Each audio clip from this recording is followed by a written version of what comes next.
सत्यपाल मलिक के पूर्व सहयोगी, उनके घर पर दिल्ली के अंदर छापा पड़ा है, जम्मू कश्मीर में और दिल्ली के अलग अलग और जगह पर, कुल मिलाकर के 9 जगह पर छापा पड़ा है।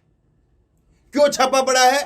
क्योंकि सत्यपाल मलिक ने एक इंटरव्यू के अंदर जो है वो 300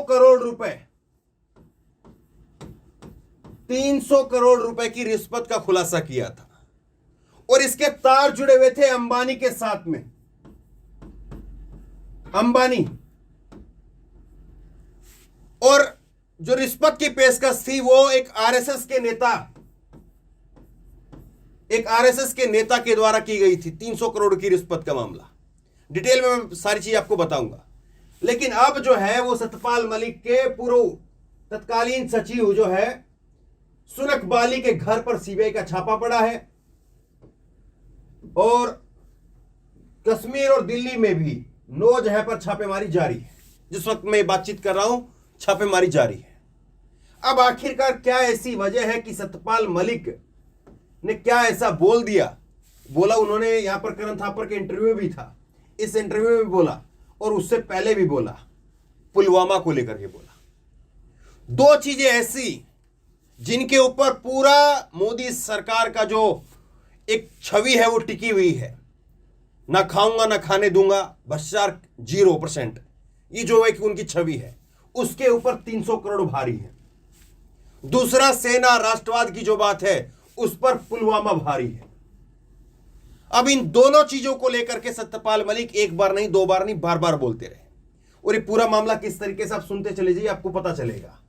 सत्यपाल मलिक ने जो है वो यहां पर 28 अप्रैल को सत्यपाल मलिक से भी जो पूछताछ हुई थी उनके घर के ऊपर, 28 अप्रैल को अभी उनके घर पर भी पूछताछ हुई। सीबीआई उनके घर पर पूछताछ करने के लिए गई थी और सत्यपाल मलिक जो है वो लगातार बोलते भी रहे हैं। वो चाहे खिलाड़ियों का आंदोलन हो, खिलाड़ियों की बात हो, वहां पर सत्यपाल मलिक जो है पहुंच जाते हैं। किसानों की बात हो तो किसानों की बात जो है वो मेघालय के राज्यपाल रहते हुए ये बात बोल देते हैं। मेघालय के राज्यपाल थे उस वक्त में भी, इन्होंने कह दिया था, कुर्सी के ऊपर थे, किसानों के पक्ष में बेधड़क बोलता रहूंगा, छापों से नहीं डरता हूं। सत्यपाल मलिक जो है वो कुर्सी के ऊपर थे उस वक्त ये बात कह दी थी। तो जरा इस चीज को समझिए, जो ये पूरा प्रकरण है इसको समझिए आप। सत्यपाल मलिक जो है उस वक्त में राज्यपाल थे और ये मामला जो है वो 23 अगस्त 2018 का 23/8/2018 और 30 अक्टूबर 2019 इसके बीच का यह मामला है।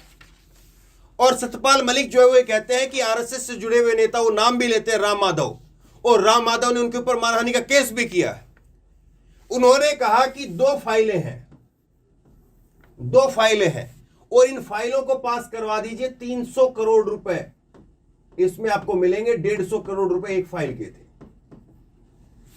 और जब इनको पता चला सत्यपाल मलिक को, तो सत्यपाल मलिक ने जो है वो दोनों सौदे कैंसिल करा दिए। और जिस दिन ये सौदे कैंसिल हुए, सत्यपाल मलिक बताते हैं कि उसी दिन शाम को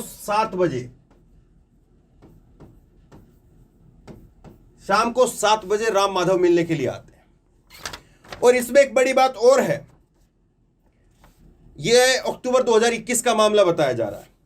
अब इसमें एक चीज और है कि 8 महीने पहले जो है, ये जब अभी उन्होंने बोला, उससे पहले भी उन्होंने बोला था, ये अभी हाल का इंटरव्यू है, ये भी हाल का इंटरव्यू है, लेकिन इससे पहले ही बोला था, राम माधव का नाम लिया था तब भी। राम माधव इस वक्त में बिल्कुल साइलेंट है, राम माधव जो वो इस वक्त में बिल्कुल साइलेंट है और सत्यपाल मलिक जो है वो बोल रहे हैं। चाहे वो किसानों की बात हो तो वहां पर पहुंच जाते हैं और खिलाड़ियों की बात हो तो वहां पर पहुंच जाते हैं और सीधे सीधे जो है वो मोदी सरकार को चुनौती दे रहे हैं। दोनों मुद्दों के ऊपर, राष्ट्रवाद के ऊपर वो चुनौती है, राष्ट्रवाद के साथ साथ जो है भ्रष्टाचार के ऊपर जो है वो चुनौती है। और ये 2 मुद्दे ऐसे हैं जहां पर सरकार जो है वो अपनी वाहवाही करती है और सरकार कहती है कि साहब ना खाऊंगा ना खाने दूंगा और ना 1 इंच किसी के पास जाने दूंगा। लेकिन इन दोनों मामलों के अंदर यहां पर जो है वो हमारे 40 जवान सीआरपीएफ के सीआरपीएफ के हमारे 40 जवान वो शहीद हो गए पुलवामा के अटैक के ऊपर। जो है सतपाल मलिक ने जो बातें बताई वो आपको मालूम है कि सतपाल मलिक ने कैसे खुलासा किया, इस इंटरव्यू में भी खुलासा किया और उससे पहले भी, कि आपने 5 एयरक्राफ्ट नहीं दिए, उसकी वजह से जो है वो हमारे 40 जवान चले गए। अब दूसरी इसमें जो बात हुई, ये सतपाल मलिक ने इन दोनों सौदों को, ये जो 23 अक्टूबर 2018, 23 अगस्त 2018 और 30 अक्टूबर 2019 के बीच में, इसमें पहली किस्त जो है वो 60 करोड़ रुपए की, 300 करोड़ रुपए तो रिश्वत के हैं, लेकिन आप अलग अलग समझिए, 60 करोड़ रुपए की पहली किस्त, पहली जो पेमेंट है वो चली गई थी। अब इसमें सतपाल मलिक जो डिटेल में बताते हैं कि इसमें यह था कि 8,000 रुपए जो हैं ये जम्मू कश्मीर के जितने भी सरकारी कर्मचारी हैं उनका बीमा होना था, और ये बीमा करना था अंबानी की कंपनी को, और उसके लिए जो है वो सरकारी जो कर्मचारी हैं उनकी जो तनख्वाह है उसमें से पैसा कटना था। अब ये टेंडर जो है वो उसी कंपनी को जाए, इसके लिए एक तो आप रिश्वत समझिए। दूसरी बात जो सतपाल मलिक ने अपने इंटरव्यू में कही, उसमें कहा कि ये जो कंपनी थी जिन्होंने जो हॉस्पिटल शॉर्टलिस्ट किए, एक तो वो ठीक नहीं थे। दूसरी बात उन्होंने कही कि जो पैसा, जो किस्त वो ले रहे थे, जो जम्मू कश्मीर के जितने भी कर्मचारी थे उनकी तनख्वाह में से जो पैसा कट रहा था, 8,000 रुपए जो पैसा जा रहा था, वो पैसा जा रहा था जो ड्यूटी के ऊपर थे, जो कार्यरत थे, उनके कर्मचारियों के खाते से, और 22,000 रुपए जो है, 22,000 रुपए जो रिटायरमेंट हो चुके उनके खाते से। अब सोचिए कितनी बड़ी रकम है। क्या इतना पैसा जो है वो किसी बीमा कंपनी के लिए दिया जा सकता है? तो ये सारा प्रकरण था, और इसीलिए इन्होंने कहा कि मैंने दोनों सौदों को जो है वो कैंसिल कर दिया। और जैसे ही कैंसिल किया तो राम माधव मेरे पास में आए और उन्होंने कहा कि आपने क्या किया। उनका चेहरा उतरा हुआ था, ये उनके शब्द हैं। सतपाल मलिक ने जो कहा है अलग अलग इंटरव्यू में, वो मैं आपको आसान भाषा में बता रहा हूं। और उसके बाद में जो है ये पूरा किस्सा जो है वो मीडिया के अंदर आ जाता है, और पूरा किस्सा जब मीडिया के अंदर आ गया और सतपाल मलिक जो है वो बोलते रहे, तो उसके बाद में पहले ये हुआ कि उनकी जो राज्यपाल की कुर्सी है वो चली गई, और राज्यपाल की कुर्सी जाने के बाद में फिर उनकी सिक्योरिटी चली गई। हालांकि जम्मू कश्मीर के ये पहले गवर्नर थे। एक चीज और इंटरेस्टिंग है, जम्मू कश्मीर के जो है ये पहले गवर्नर थे जो किसी राजनीतिक पार्टी से गए थे। पहले ये बीजेपी में थे, बीजेपी के बाद में जो है खुद नरेंद्र मोदी ने ही इनको गवर्नर बनाया। और पहले जम्मू कश्मीर के ऐसे गवर्नर थे जो कि ब्यूरोक्रेट नहीं थे, राजनीतिक व्यक्ति थे। इससे पहले जम्मू कश्मीर में जितने भी गवर्नर बनाए गए वो ब्यूरोक्रेट रहे, क्योंकि वहां की स्थिति ऐसी है। तो कोई भी जो प्रशासनिक अधिकारी रहता है, जो पूर्व अधिकारी रहता है, जो समझता है उस इलाके को, उसको राज्यपाल बनाया जाता है। लेकिन सतपाल मलिक जो है वो वहां पर गए, और उसके बाद में फिर मेघालय में भी आए, 4 बार के गवर्नर। लेकिन जो बातें कही उसके बाद में इनकी गवर्नर की कुर्सी भी चली गई, इनकी सिक्योरिटी भी चली गई, और अब फिर जो है ये खुद आ गए। तो ये खुद आकर के डट गए खिलाड़ियों के बीच में, किसानों के बीच में। और फिर जो है वो कैसे किसान आंदोलन के दौरान भी इन्होंने कई बार जो बातें बोली वो सरकार के लिए असहज होने वाली थी, और अब जो है बात बोली जा रही है। इस पूरे एपिसोड के अंदर आपको एक चीज देखने को नहीं मिली। इस पूरे एपिसोड में मैंने आपको एक खबर नहीं बताई। क्या खबर नहीं बताई? इसमें जो है वो 28 अप्रैल को मैंने ये भी बता दिया कि सतपाल मलिक से पूछताछ हुई।